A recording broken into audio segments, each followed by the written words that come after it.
तो नाश्ते के लिए बेस्ट टाइम कौन सा है कि हम कौन सा टाइम पीरियड है कि ये टाइम है, इस टाइम में हम नाश्ता कर सकते हैं? अगर हम 12 बजे उठेंगे तब खाना खाएंगे तो वो हमारा लंच में कंसीडर होगा।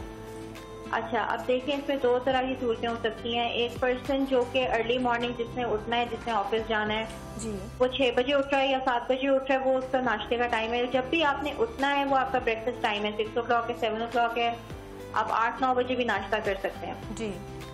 मेन जो ब्रेकफास्ट टाइमिंग्स होती हैं वो आपकी यही होती हैं, ये 6 to 9 o'clock वाली जो टाइमिंग्स होती हैं ये आपकी ब्रेकफास्ट टाइमिंग होती है। उसके बाद आपका स्नैक टाइम शुरू हो जाता है, यानी 10 से 12 बजे का जो टाइम होता है वो आपका स्नैक टाइम होता है। ये हम क्लॉकवाइज इस तरह से चलते हैं। लेकिन क्योंकि आजकल की रूटीन इस तरह की है कि कई लोगों के ऑफिस टाइमिंग्स कुछ ऐसे होते हैं कि भाई वो सारी रात काम कर रहे होते हैं या फिर उन्होंने लेट उठना होता है, तो उस सूरत में फिर ये होता है कि उनका फर्स्ट मील कई दफा 12 बजे भी हो रहा होता है या 1 बजे भी हो रहा होता है, विच इज नॉट बैड। या फिर हम इसको ये नहीं कह सकते कि आपने लाजमी अर्ली मॉर्निंग उठना है नाश्ता करने के लिए। आप जो है, अगर आपको लग रहा है कि आपकी रूटीन इस तरह की है कि आपकी फॉर एग्जाम्पल नाइट जॉब है, अगर आप रात में काम करते हैं, आप आधी रात में काम करते हैं और आप अर्ली मॉर्निंग आप नहीं उठ सकते हैं, तो उस सूरत में अगर आप 12 बजे भी उठ रहे हैं तो उस वक्त आपका फर्स्ट मील हो सकता है। We wouldn't call it breakfast, लेकिन वो आपका फर्स्ट मील हो सकता है। ठीक है, तो आप उसको वो कर सकते हैं। वो एक मॉडरेट अमाउंट में जो है आप अपना वो एक पोर्शन आप अपना बना सकते हैं, वो आपका फर्स्ट मील हो जाएगा। वो ब्रंच आप कह सकते हैं, वो हो सकता है। कुछ लोग डाइट जो करते हैं, खवातीन मोस्टली डाइट करती हैं, तो वो नाश्ता स्किप कर देती हैं, सुबह उठते साथ कहवे पीती हैं या चाय पी ली या कॉफ़ी पी ली, इस तरह की चीज़ें जो उनको फ्रेश, जैसे आपने कहा कि वो जो लोग नाश्ता नहीं करते उनका सारा दिन बहुत डल गुजरता है, वो एनर्जेटिक नहीं रहते। तो हम नाश्ता करने के बजाय कुछ ऐसी चीज़ें, कुछ ऐसे ग़िज़ाएं खा लेते हैं जिनसे हमारे अंदर एनर्जी आए। जैसे अगर मैं यहाँ पे एग्जांपल दूँ, स्टिंग की एक बोतल है, कोल्ड ड्रिंक है, तो उससे एनर्जी बूस्ट होती है।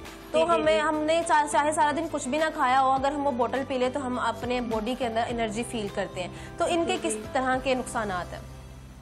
अच्छा देखें, आप चाहे डाइट सोडा लें या कोई भी चीज़ लें, वो आपको टेम्परेरी वो एनर्जी, जाहिर सी बात है उसकी एनर्जी है वो आपको देगा। कैलोरीज तो उसके अंदर है, कैलोरीज तो वो आपको देगा, उसके अंदर शुगर है, वो आपको एनर्जी ज़्यादा देगा, लेकिन उसके अंदर न्यूट्रिएंट्स नहीं है।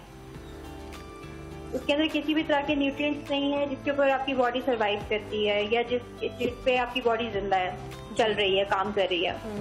उसमें कार्बोहाइड्रेट्स, प्रोटीन, फैट्स नहीं है, उसके अंदर मिनरल्स, वाइटामिन नहीं है जो इम्पोर्टेंट है बॉडी की, जिसके ऊपर फंक्शन करती है जी। और अगर वो उसको नहीं मिल रहा है ना, इवेंचुअली आपकी बॉडी डिप्राइव होना शुरू हो जाएगी। और ये शो होना शुरू हो जाता है। किस तरह शो होता है?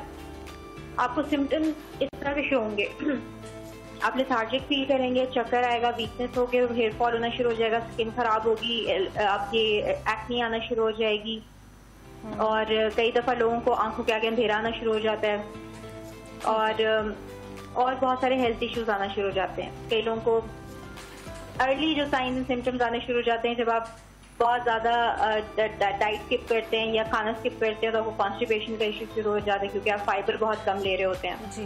तो इस तरह की अर्ली सिम्टम्स होते हैं जो आपको शो होना शुरू हो जाते हैं। अच्छा, बीमारियां इसमें कुछ बताइएगा कि नाश्ता ना करने की वजह से हमें मेजर बीमारियां कौन सी लग सकती हैं, जो लॉन्ग टर्म, जैसे आपने पहले भी बताया कि लॉन्ग टर्म बीमारियां लगेंगी, तो उनके कुछ नाम बताइएगा। जैसे डायबिटीज है या हार्ट डिजीज है, ठीक है, ये वो लॉन्ग टर्म बीमारियां हैं जिनकी जो आगे जाके इश्यूज हो सकते हैं, क्योंकि ऑब्वियसली आप एक मील स्किप कर रहे हैं तो ऑटोमेटिकली आपकी बॉडी कंपनसेट करती है थ्रू आउट द डे। आपको और ज्यादा भूख लगेगी, आपने मॉर्निंग में कुछ नहीं खाया, आपको दोपहर में ज्यादा भूख लगेगी, रात में ज्यादा भूख लगेगी, तो आप और ज्यादा इंटेक करना शुरू हो जाएंगे। आपको मीठे की ज्यादा क्रेविंग होगी, आप ज्यादा से ज्यादा चीजों का इंटेक शुरू कर देंगे और मे बी जंक फूड ज्यादा खाएं। तो उससे फिर ये होगा कि फैट कंटेंट जो है बॉडी में इंक्रीज होना शुरू हो जाएगा। जब वो ज्यादा आप इंटेक शुरू कर देंगे, वेट गेन होना शुरू हो जाएगा। ऑटोमेटिकली वेट गेन के साथ साथ फिर यही होता है कि आपका आगे जाके वेट गेन के साथ साथ हार्ट डिजीज के इश्यूज आना शुरू हो सकते हैं, फिर डायबिटीज का भी इशू जो है वो क्रिएट हो सकता है। ये फिर यही है कि आपको देखना है कि आपने किस तरह से कंपनसेट करना है। मतलब अगर आप मॉर्निंग में अगर ब्रेकफास्ट अपना प्रॉपर कर लें और साथ में लंच और डिनर अगर आप प्रॉपर कर लें और बीच में अगर आप थोड़े से स्नैक्स भी और ऐड कर लें, तो मुझे नहीं लगता कि आपको जो है फिर क्रेविंग्स वगैरह हो सकती हैं, इस तरह का कोई इशू हो सकता है।